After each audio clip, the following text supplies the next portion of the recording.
Centre international des conférences de Bamako, CICB, a abrité les travaux de la journée de réflexion sur l'état de la presse au Mali, organisée par l'Union des journalistes et reporters du Mali à marge de la nuit de l'UGRM tenue hier vendredi 26 juillet 2024 au CICB. Pour plus de détails, suivons ces différentes interventions à la journée. Depuis sa création, l'IGRM s'est donné comme vocation principale la lutte pour l'amélioration des conditions de vie et des travaux des journalistes et reporters. Cette journée est une volonté manifeste d'y parvenir, car elle permet aux grandes figures de la presse malienne d'intervenir sur des thématiques cruciales pour l'avenir des médias et le devenir des jeunes journalistes maliens. Avec ces experts du monde des médias, nous devons chercher à comprendre s'il est nécessaire d'avoir autant de types de journaux, de radios ou de télévision comme le cas aujourd'hui, alors que le marché publicitaire est de plus en plus faible. Il s'agira aussi de questionner notre façon de faire afin de savoir si les modèles d'entreprise des médias initiés sont de nos jours viables. Bien plus qu'une journée de réflexion, cet événement constitue pour moi une sorte de brainstorming sur la pratique même du journalisme et l'avenir de ce métier dans notre pays à l'ère du numérique. En effet, les progrès technologiques sont venus totalement bouleverser le monde de la presse. L'information circule à la vitesse de l'éclair, tout comme les fausses informations. De nouveaux acteurs ont investi le créneau alors que les médias et les journalistes vivent dans une précarité de plus en plus croissante. En journalisme comme ailleurs, le changement, les remises en cause et autres révolutions suscitent à l'interne comme à l'externe le débat autour du bien fondé, de l'ordre nouveau. Depuis quelques décennies, de nombreuses transformations du journalisme ont ainsi entraîné un flot impressionnant de critiques et de dénonciations. Elles ont aussi leur part d'éloges. Le journalisme est une activité dont la nature est aussi plurielle et ses frontières sont floues. Quel avenir donc pour la presse à l'ère de l'intelligence artificielle? Comment la presse malienne doit s'organiser pour faire face aux bouleversements actuels et garantir la visibilité des emplois? Quel type de formation pour les futurs journalistes? Ce sont là autant de questions auxquelles cette journée de réflexion va chercher à répondre à travers d'éminents panélistes. Je vous souhaite de bons échanges et de nouvelles félicitations à l'Union des journalistes et reporters du Mali pour cette initiative. Pendant 54 ans, nous travaillons au Mali avec nos chers partenaires maliens sur la participation citoyenne dans la politique.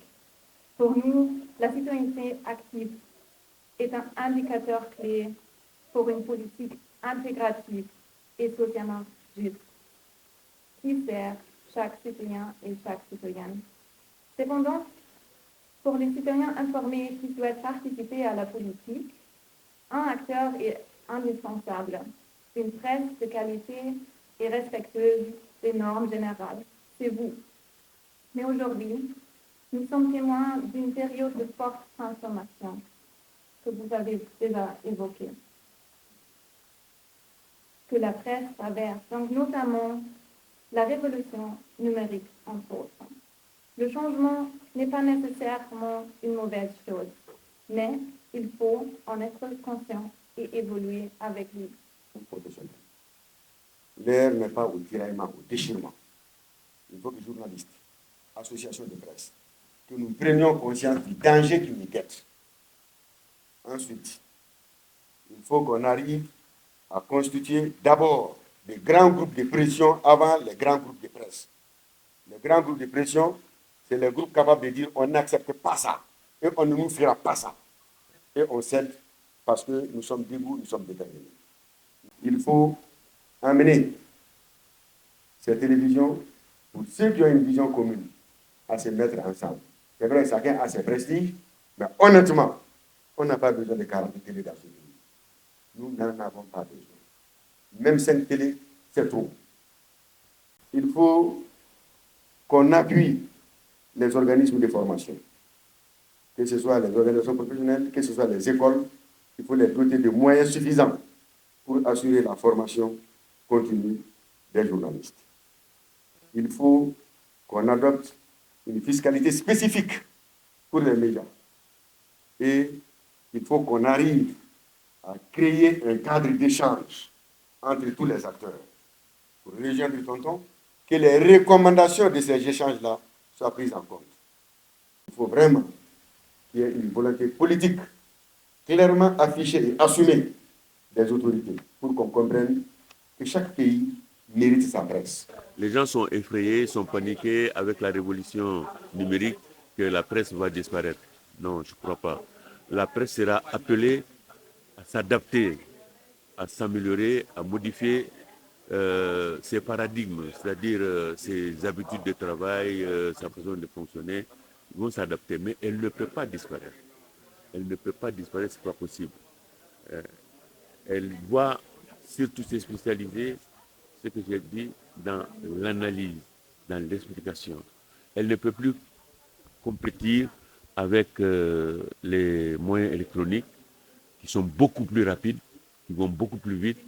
Donc ce qui va faire sa spécialité, c'est aller au-delà de l'information, de l'apparence, donner des explications, essayer d'expliquer pour qu'on comprenne davantage de quoi il s'agit. C'est ça qui est le plus important. La presse malienne est à la croisée des chemins avec non pas une révolution, mais une mutation des médias grâce à l'avènement de l'intelligence artificielle. Le bouleversement technologique qui connaît continuellement la société oblige les journalistes à s'adapter en permanence, et notamment à adapter leurs pratiques et leur manière de travailler.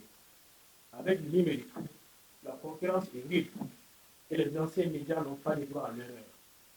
S'ils veulent subsister, il va falloir vivre avec son temps. Les patrons de presse sont avertis. Ils doivent suivre cette évolution au risque de voir leur outil de travail progressivement perdre du terrain, donc des journalistes davantage précarisés avec un pouvoir d'achat quasi inexistant. Oui, c'est tout ce qu'il faudra retenir de cette journée de réflexion sur l'état de la presse au Mali, organisée par l'Union des journalistes reporters du Mali, UGRM, à marge de cette nuit de l'UGRM, tenue hier vendredi 26 juillet 2024. Mesdames et messieurs, merci de votre fidélité sur FMC News. La vie, c'est l'information.